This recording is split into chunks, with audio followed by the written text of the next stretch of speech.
Kasih karunia dari Allah Bapa, kasih sayang dari Tuhan kita Yesus Kristus, dan persekutuan daripada Roh Kudus itulah kiranya memberkati kamu sekalian. Amin.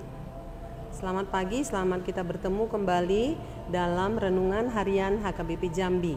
Pada hari ini kita akan disapa oleh firman Tuhan.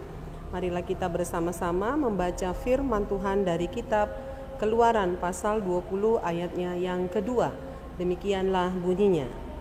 Akulah Tuhan Allahmu yang membawa engkau keluar dari tanah Mesir, dari tempat perbudakan. Demikian firman Tuhan. Saudara yang kekasih, ayat ini adalah pengenalan diri Allah yang merupakan dasar seluruh dari hukum Taurat dan 10 perintah Allah yang menekankan tentang otoritas dan hubungan perjanjian Allah dengan umatnya sebagai dasar untuk mentaati perintah Allah. Ayat ini adalah ayat tentang hukum Tuhan yang diberikan Tuhan kepada Musa di Gunung Sinai, agar lewat ayat ini menyadarkan umat Israel tentang relasi dengan Tuhan, hubungan dengan Tuhan yang harus diisi dengan ketaatan kepada Tuhan. Dasar untuk taat kepada Tuhan adalah mengenal Tuhan. Seperti kata Indonesia, tidak kenal maka tidak sayang. Agar umat itu mengenal Tuhan, maka Tuhan yang memperkenalkan diri kepada umat itu. Cara Tuhan memperkenalkan diri kepada umat itu dengan cara Tuhan menunjukkan dirinya dalam berbagai peristiwa ketika umat Israel akan keluar dari tanah Mesir, juga dalam perjalanan mereka sepanjang di padang gurun menuju tanah perjanjian itu. Saudara, dinyatakan dalam ayat ini ketika mereka keluar dari tanah Mesir itu bukan karena kekuatan mereka, bukan karena juga kekuatan Musa, tetapi ini adalah semata-mata karena kekuatan Tuhan. Musa membawa bangsa Israel dengan jumlah yang tidak terhitung banyaknya. Tetapi Musa diberi kekuatan oleh Tuhan untuk membawa umat itu keluar dari tanah Mesir. Dan dinyatakan dalam ayat ini betapa Tuhan mengidentifikasikan dirinya, bahwa Allah menyatakan dirinya lewat tangan Tuhan sendiri yang membawa mereka keluar dari tanah Mesir itu. Tidak ada kekuatan yang lain kecuali Tuhan yang maha kuat, maha kuasa, yang menuntun mereka keluar dari Mesir. Mesir itu adalah gambaran perbudakan. Mesir gambaran penjajahan, kekuatan yang berasal dari Firaun. Mesir itu gambaran di mana umat itu menderita. Tetapi Tuhan dalam kasih-Nya yang besar mengeluarkan mereka. Dimulai dari 10 tulah. Dalam 10 tulah itu Allah menampakkan dirinya dan menunjukkan dirinya bahwa Tuhan itu punya kuasa. Sangat mudah Tuhan melakukan perkara-perkara yang besar. Karena itu Tuhan di sini menyatakan kepada umat Israel agar mereka taat kepada Tuhan Kalau dikatakan taat kepada Tuhan, tentu Tuhan punya alasan mengapa umat itu harus taat. Karena Tuhanlah yang telah menyelamatkan mereka dari perbudakan Mesir. Perintah atau perbuatan Allah yang menyelamatkan, ini adalah dasar untuk menyembah Allah satu-satunya. Tidak boleh ada Allah lain. Karena itu dalam Tita pertama, tidak boleh ada Allah lain kecuali aku. Aku itu adalah Allah yang telah mengeluarkan mereka dari Mesir. Dalam penyembahan kepada Allah itu adalah penyembahan yang sifatnya satu-satunya, monoteisme, menyembah hanya Tuhan yang menyelamatkan. Karena itu saudara, kalau ayat ini pun bersuara kepada kita pada zaman ini adalah sebuah alarm untuk kita. Bagaimana supaya penyembahan kita kembali dimurnikan, hanya tertuju kepada Allah. Allah itu punya sejarah di masa lampau. Allah punya sejarah untuk mengeluarkan bangsa itu dari perbudakan di Mesir. Dan Allah juga bersejarah dalam perjanjian baru, di mana seluruh dunia telah diselamatkan. Umat telah dikeluarkan dari perbudakan dosa. Dosa yang telah memperbudak bangsa, memperbudak manusia, saya dan saudara sekalian.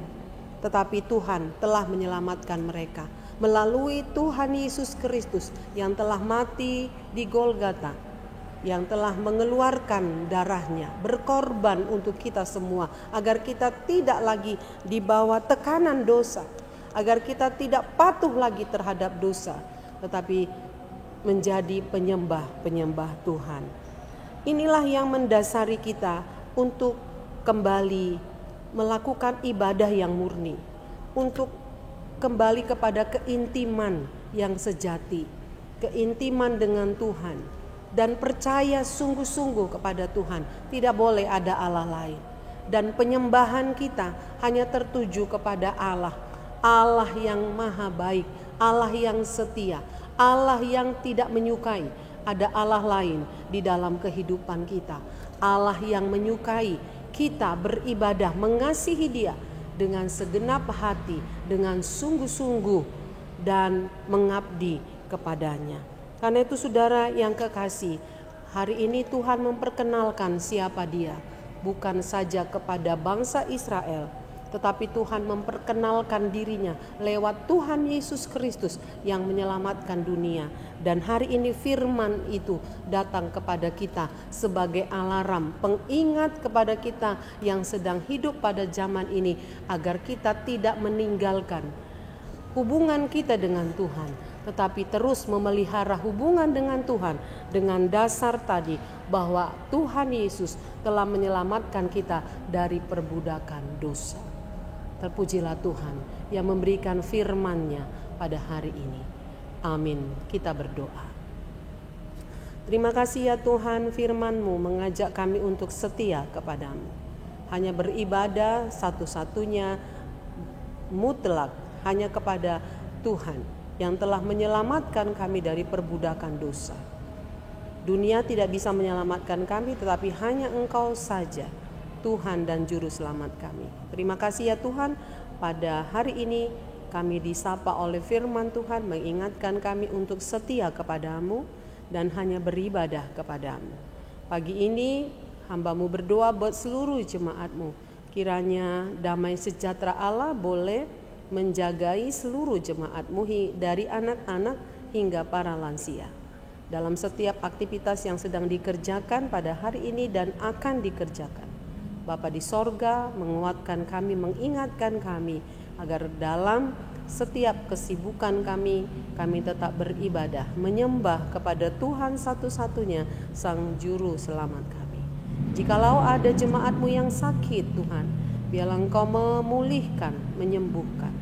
Jikalau ada yang berduka cita karena kehilangan, Tuhan Engkau yang menghibur, Engkau menolong, memegang erat-erat tangan dan hati mereka agar tidak jauh dari Tuhan, tetapi semakin mendekatkan diri kepada Tuhan. Hamba-Mu berdoa Tuhan buat setiap keluarga, kiranya diberkati oleh Tuhan, ada damai sejahtera, roh saling mengampuni, roh saling menerima satu dengan yang lain, ada kerukunan dalam keluarga, ada orang tua yang bertanggung jawab untuk menghidupi kebutuhan anak-anak mereka, ada anak-anak yang selalu taat kepada Tuhan, hormat kepada orang tua, rajin beribadah dan sungguh-sungguh belajar untuk menggapai masa depan. Terima kasih ya Tuhan, berkati setiap usaha anak-anak-Mu dimanapun berada, dalam setiap pekerjaan rutinitas mereka, baik sebagai pekerja di kantor, sebagai pegawai negeri, dan pengusaha di pasar ataupun di mana. Tuhan berkati agar roh takut akan Tuhan ada dalam hidup seluruh jemaat-Mu. Diberkati setiap usaha anak-anak Tuhan sebagai petani, peternak, atau berkebun. Tuhan berlipat ganda berikan hasilnya, agar lewat hasil yang ada kami semakin memuji dan memuliakan nama Tuhan.